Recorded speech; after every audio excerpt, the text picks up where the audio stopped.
10.8 complex numbers. So hopefully you've already gone through all of the, basically the lecture for complex numbers and how real numbers actually fall into the category of complex numbers. So now let's go ahead and simplify. So all those times where we had the square root of a negative number and we wrote no solution, it was actually no real solution, because we do have a solution for as a complex number, meaning with imaginary numbers. Okay, so let's go ahead and look at this one. The square root of negative 100. So remember, you can just separate it on the inside. So this really is square root of negative 1 times 100, right?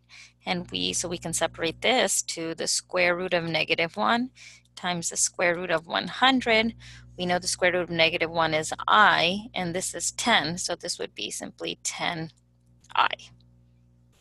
In this one, we'll do the same thing. So we don't need to keep separating it out like this.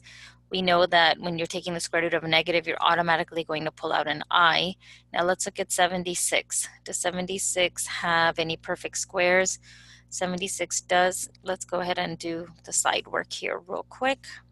So we can break down 76 to 2 times 38, and 38 is 2 times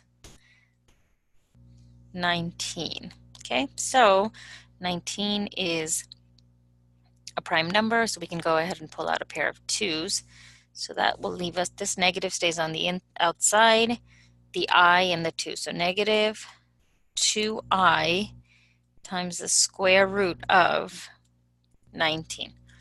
Always put, so just like when you're dealing with variables, always put the coefficient, the number that's multiplied first. And then when you have an I and a radical, always put the I before, because everyone has a different style of writing. And if you write sometimes like this, radical 19, and then you put the I so close, it may look like it's inside, which wouldn't make sense. Okay, so just to be on the safe side. Now here, plus 125. Well, 125 has a perfect square 25, and we'll pull out the I. So the square root of 25 is 5. So that leaves us with plus 5I square root of 5. These are not like terms, so we'll just leave it like this. If we wanted to, we could factor out the I, but let's just leave it like this. Okay, these two we are adding. Adding and subtracting is simply combining like terms. We can open up the set of parentheses, 9 plus 5I plus 2 plus 3I. And you always want to write in standard form. Remember, standard form means the real number part comes first, the imaginary after. So we'll go ahead and add the real numbers first. 9 plus 2 is 11, plus 5I plus 3I is 8I. This one is supposed to be a subtraction, sorry. Let me go ahead and write this out again as a subtraction, minus 2 plus 4I. So same thing here. Let's open up this set of parentheses, 8 plus 7I, nothing changes there. But now we're subtracting this entire expression, which means we have to distribute that negative. So that will leave us with minus 2 minus 4I. So let's go ahead and combine like terms. So 8 minus 2 is 6, and 7I minus 4I is plus 3I, standard form. These two we are multiplying. If you look at it, it simply looks like a binomial. We have two terms, so we're going to FOIL here. So 4 times 2, 8, plus 4 times 3I plus 12I, I times 2 plus 2I, I times 3I plus 3I squared. Now we can combine like terms, 8 plus 14I, and remember, this is the most important part here, I'll write it up here, I squared is equal to negative 1. We have to keep that in mind. So you'll never be left with an expression where you have an I that has an exponent higher than 1, okay? Because you can always reduce it down. So this will be plus 3 times negative 1. So if we simplify that, that's simply negative 3. So 8 plus 14i minus 3. We want the real part first, so 5 plus 14i. Now in this one, just like when we were dividing by radical expressions, we cannot leave an I in the denominator. So same thing, we're going to multiply the numerator and denominator by the conjugate of the denominator. Remember, the conjugate basically means if you have this binomial, it's going to be the same two terms, but the middle sign is flipped, so, or the opposite. So instead of minus, it'll be a plus. So we're going to multiply the numerator by 2 plus I and the denominator by 2 plus I. Let's go ahead and do the numerator first. So the numerator will be 8 plus 4i plus 10i plus 5i squared. So we know that automatically is going to become a negative 5 because it's going to multiply by a negative.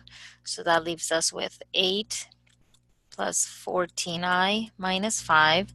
So that's 3 plus 14i. That was our numerator. Our denominator, we are going to be efficient here and use the idea of a difference of squares. That's the whole point of multiplying by conjugates. So that will be 2 squared minus I squared. Well, that's 4 minus, we know I squared is negative 1, so that's simply going to be 5. Now here's where it is very important as well. Let's move on to the next page. So I have some space. So our numerator was 3 plus 14i over the denominator is 5. Now, can this be my final answer? No, it cannot. This is not in standard form. Standard form means you clearly have to see two terms. This is one big term. To see two terms, we have to separate out the fraction so that I can see the real part and the imaginary part. So this would be 3 over 5 plus 14 over 5i. Now this is my final expression. Let's do one more example, actually. I wanted to simplify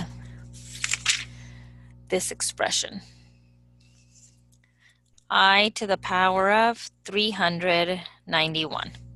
Now, if you went through the lecture and saw the pattern, I'll write it here real quick. I to the power of 0 is 1. I to the power of 1, anything to the power of 1 is itself. I to the power of 2 is negative 1. We already said that. And I to the power of 3 is negative I. Okay? If you keep going, it just keeps repeating. So if you notice, it keeps repeating in 4s. These 4 exponents are the 4 exponents you could, or are the 4 different remainders you could get if you divide by any number by 4. So we're going to do the same thing. We're going to go ahead and divide this by 4. So if I do 391 divided by 4, so 4 goes into 39 9 times. That's 36. 31. 4 goes into 31 7 times. That's 28. We subtract and we get 3. Whatever the remainder is will be the equivalent exponent. So this is actually equal to I to the power of 3, and I to the power of 3 is equal to negative I. So this expression equals negative I.